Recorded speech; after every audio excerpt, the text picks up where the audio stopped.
Alright, welcome back to TEW 2020, the new era. We are here on the build, Monday Night Raw's build for their pay-per-view, their first cross-branded pay-per-view in quite some time.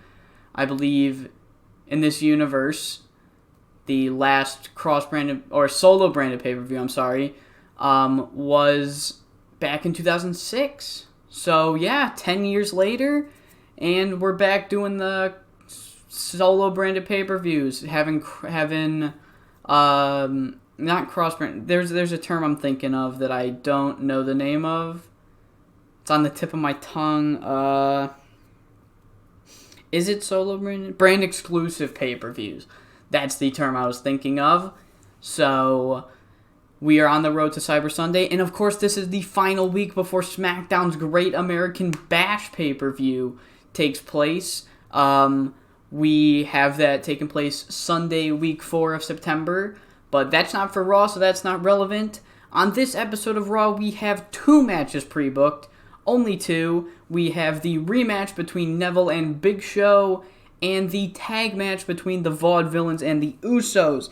If you remember, the build to this Neville Big Show match went as Neville beat Big Show, but there was nefarious circumstances. Randy Orton got involved, Chris Jericho got involved. Basically, not a clean win for Neville, but Neville didn't cheat, and Stephanie's forcing him to fight the Big Show again. And for the tag team match, well, a lot of stuff has happened, and so much stuff that I can't actually think of everything off the top of my head. But if I'm remembering correctly, the Usos talked shit about the Vaudevillains, then the Vaudevillains screwed up, got one of their matches screwed up, then screwed up one of the Usos matches, and now we're finally getting that match. So, whole bunch of convoluted shit is going on in this tag team feud. What's it all leading to? We'll find out later on in the series. Not that later on, Jesus. But yeah, let's get into this episode of Monday Night Raw. So we open this edition of Monday Night Raw of one half of the general managers on Raw, the co-GM Shane McMahon, here to make an announcement that Cyber Sunday will have fan input in it. And this is going to get kind of meta, because by fan input, I mean you guys. I mean the people watching this video right now on the 64 channel. You guys are going to get to vote on stuff. I believe I have stated this before, but I want to reiterate, I'm going to have a tagline. I'm not going to ham it into the ground, hopefully. I just want you to know that your choices matter for Cyber Sunday. Your choices matter.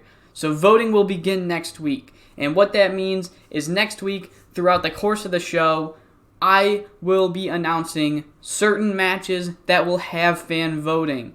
And by the end of the show, there will be a straw poll or some sort of poll. I haven't exactly figured it out. Probably a straw poll. And you guys will vote. And whatever the majority vote is by a certain date that I haven't decided yet, that will be what I put on Cyber Sunday. So, yeah. We will start getting some announcements maybe tonight on this show, or maybe all next week on what you guys will be voting for. So, just remember, your choices do matter. Our opening match is another R-Truth squash match.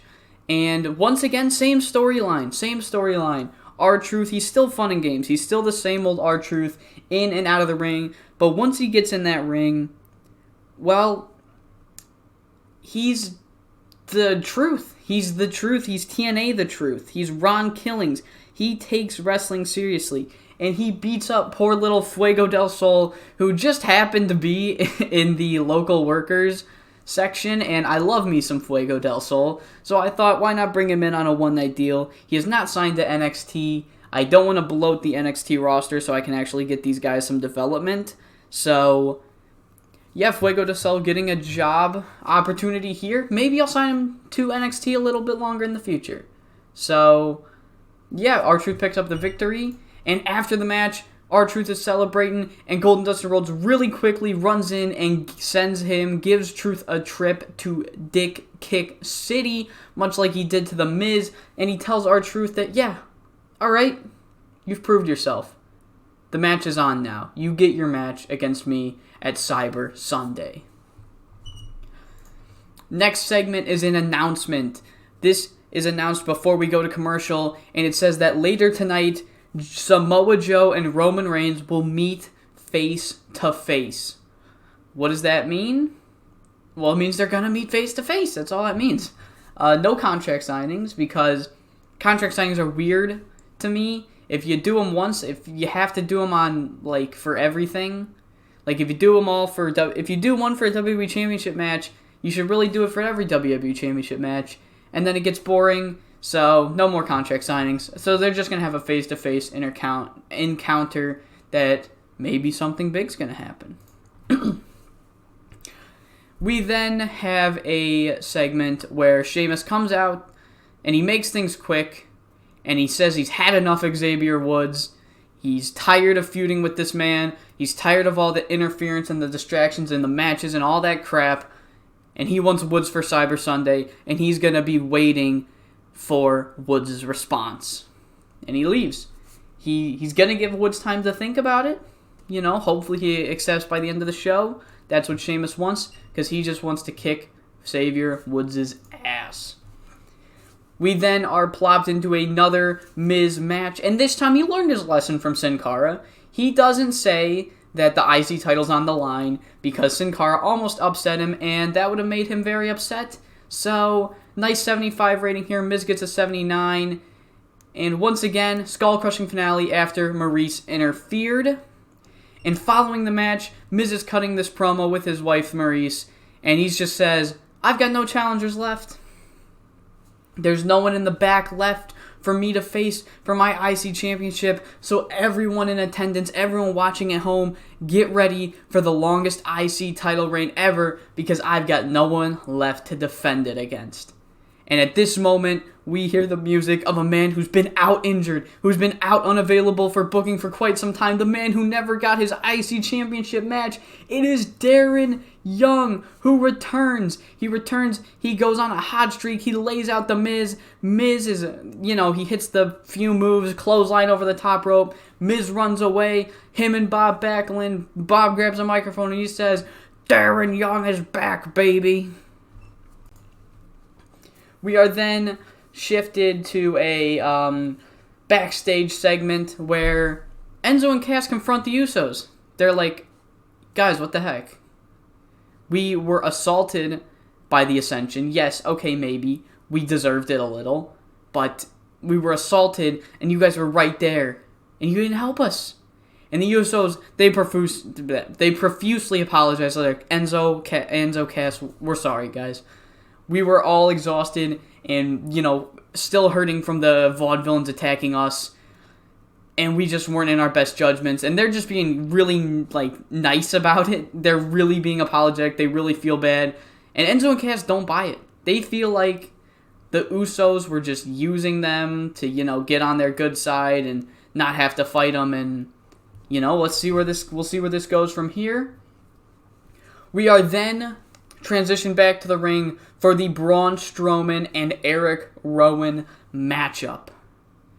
The bell rings, and before this match can start, Erick Rowan and Braun Strowman are standing on opposite corners. Eric's just kind of shaking his head. He's using body language to signal, "Braun, you don't want to do this. You know you don't want to do this. You know this isn't what you want to happen." And Braun hesitates. Luke Harper and Bray Wyatt are noticing. They're thinking, what the hell is going on? What is going to happen here? Strowman, are you going to stick with the family? What's going on? Braun and Eric go into a collar and elbow tie-up. The test of strength breaks. And Braun walks away. Braun can't do it. He is done being a pawn in Bray Wyatt's game. Bray Wyatt doesn't make a move.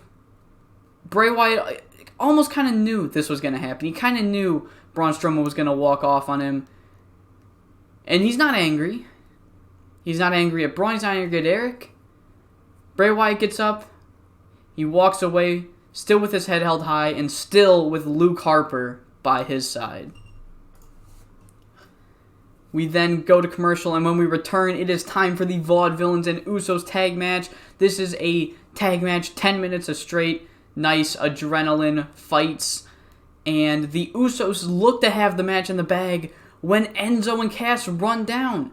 Jey Uso's the legal man in the ring.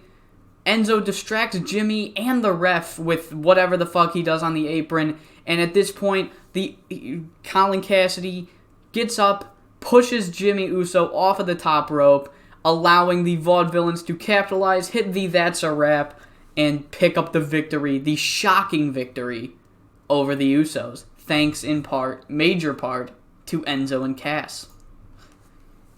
We are then transitioned back to the backstage, where Darren Young is quickly jumped by The Miz, who's trying to get some revenge for what happened earlier, when Hideo Itami runs in for the save, knocks away The Miz, and The Miz drops his title at some point and doesn't go back for it. He does not want to mess with Hideo fucking Itami.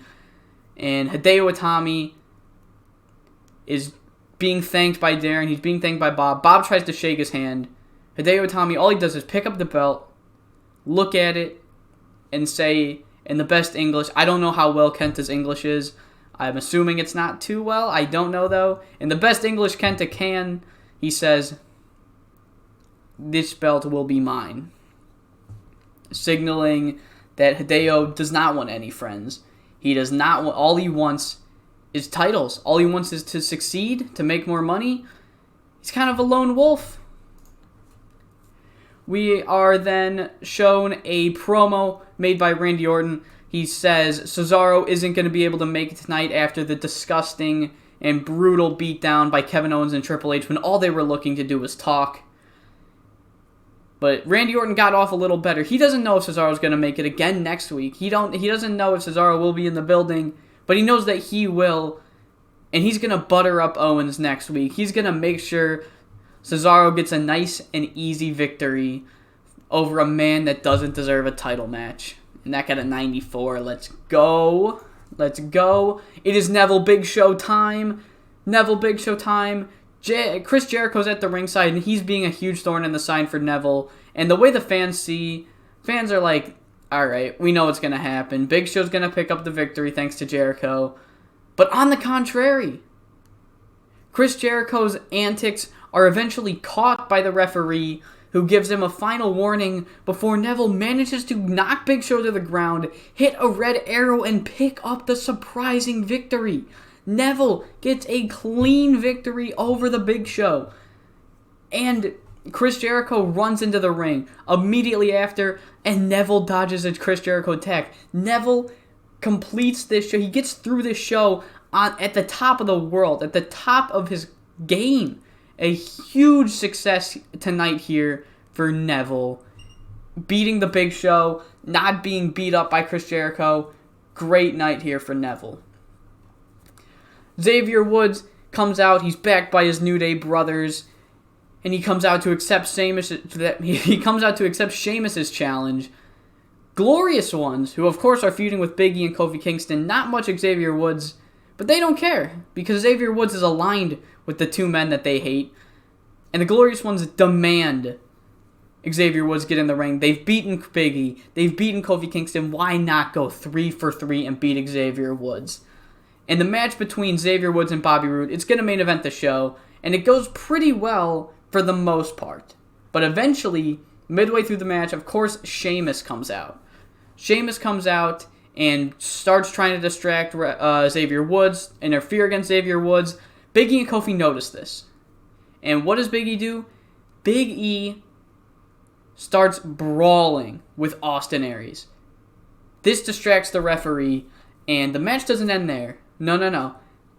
This is a fucking 900 IQ Among Us play by Big E to get everybody ejected. Big E gets everybody from ringside ejected, allowing Xavier Woods to then finish the match, which goes on for about, let's say, like 3.5 more minutes after that. Hit the Shining Wizard, hit the Lost in the Woods, pick up the victory, clean victory against Bobby Roode. And Woods doesn't get any time to celebrate as he's immediately ambushed by Sheamus. He doesn't get any victory. Sheamus gets the last laugh once again here tonight, just trying to finish this rivalry he's got with Xavier Woods, trying to just move on in his career. But Sheamus shouldn't be so angry that this fight is happening because, well, Sheamus kind of did this to himself. Cheated in that Hideo Itami match, costed Xavier Woods in the 4-way. Sheamus really, brought this on himself. So, what does that say about Sheamus as a character?